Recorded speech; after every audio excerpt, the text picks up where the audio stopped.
কাজ করি, 9 জন মহলদার এবং একজন দফাদার মিলিয়ে কাজ করি।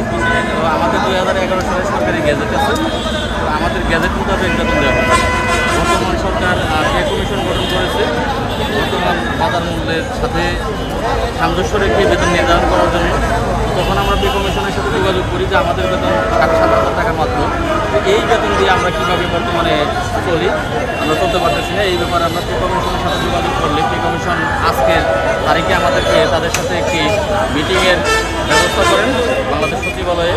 তো আমরা পে কমিশনের সাথে 11:30 থেকে 12টা পর্যন্ত আমাদের মিটিং ছিল। আমরা সেখানে আমাদের কথাগুলো উপস্থাপন করি, উপস্থাপন করে আমরা আমাদের দাবির কাগজগুলো সেখানে তুলে ধরি। আমাদের দাবি একটাই, আমাদের 2011 সালে যে গ্যাজেট দেওয়া হয়েছে জাতীয় বেতন স্কেলের, সেই গ্যাজেট মোতাবেক যেন বেতন দেওয়া হয়, এই দাবি নিয়ে আমরা আজকে পে কমিশনের সাথে বসেছিলাম। ওখান থেকে কোনো আশ্বাস দিয়েছে কিনা সমাধানে? হ্যাঁ, পে কমিশনকে আমরা সমস্ত কাগজপত্র বুঝিয়ে দিয়েছি। পে কমিশন আমাদেরকে আশ্বাস দিয়েছে যে হ্যাঁ, আমাদের দাবিগুলো যৌক্তিক, তারা আমাদের জন্য চেষ্টা করবে। বর্তমান যে বেতনটা আপনারা পান, এতে আসলে সংসার চালাতে কতটা কষ্ট করতে হয়? আসলে এই বিষয়ে প্রশ্নটা আপনারা সকলেই জানেন যে বর্তমান সময়ে 7,500 টাকা বেতন দিয়ে কোনো সংসার চলতে পারে না। তো এটা খুব কষ্টসাধ্য একটা ব্যাপার যে আমরা আমাদের ছেলে মেয়েকে স্কুলে লেখাপড়া করাতে পারি না, আমাদের বৃদ্ধ পিতামাতা আছে তাদেরকে চিকিৎসা করাতে পারি না, এমনকি আমরা আমাদের পরিবারটার মুখে দুবেলা দুমুঠো ডাল ভাত তুলে দেবো 7,500 টাকা দিয়ে, সেটাও সম্ভব হয় না। খুব কষ্ট করে আমাদেরকে দিন পার করতে হয়। আমাদের দেখা গেছে যে ছেলে মেয়ে আছে, যে ছেলের বয়স কম 10-12 হলেই স্কুলে লেখাপড়া বাদ দিয়ে তাদেরকে আমরা বিভিন্ন জায়গায় কর্মসংস্থানে পাঠাই।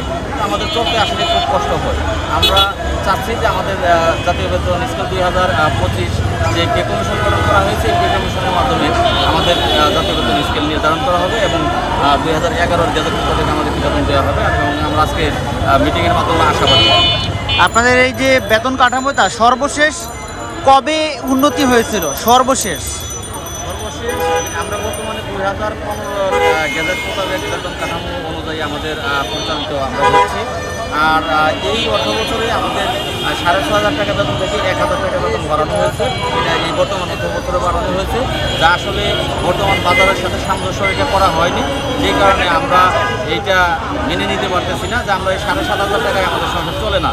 আর তার চেয়ে বড় কথা হচ্ছে, আমরা যেহেতু সরকারি পোশাক পরিহিত গ্রাম পুলিশ বাহিনীর সদস্য, তাহলে আমাদের সরকারের সর্বনিম্ন বেতন কাঠামো আছে, সেই বেতন কাঠামোতে আমাদেরকে নিতে হবে আমাদের দাবি। এই অন্তর্বর্তী সরকার আসার পর আপনাদের কি কোনো, আপনাদের নিয়ে কখনো ভেবেছে তারা?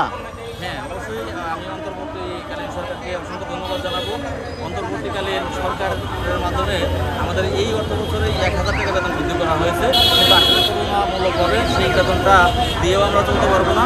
আমাদের অন্তর্বর্তীকালীন সরকারের কাছে দাবি একটাই, কারণ অন্তর্বর্তীকালীন সরকারই মানুষের ন্যায্য অধিকার ফিরিয়ে দেয়। আমাদের এই সরকারের কাছে দাবি এটাই থাকবে, এই সরকার আমাদের যে 11 সালের গ্যাজেট মোতাবেক আমরা জাতীয় বেতন স্কেল প্রাপ্য, সেটা আমাদেরকে ফিরিয়ে দেবে, এটা আমরা আশাবাদী। এখন যে প্রস্তাবনা করেছেন সেখানে আপনাদের বেতন কত দাঁড়ায়?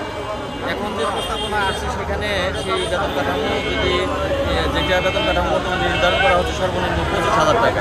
তো যদি আমাদের এইটা আমরা এই গ্যাজেটভুক্ত কর্মচারীতে ঢুকি, তাহলে আমাদের 25,000 টাকা আসবে।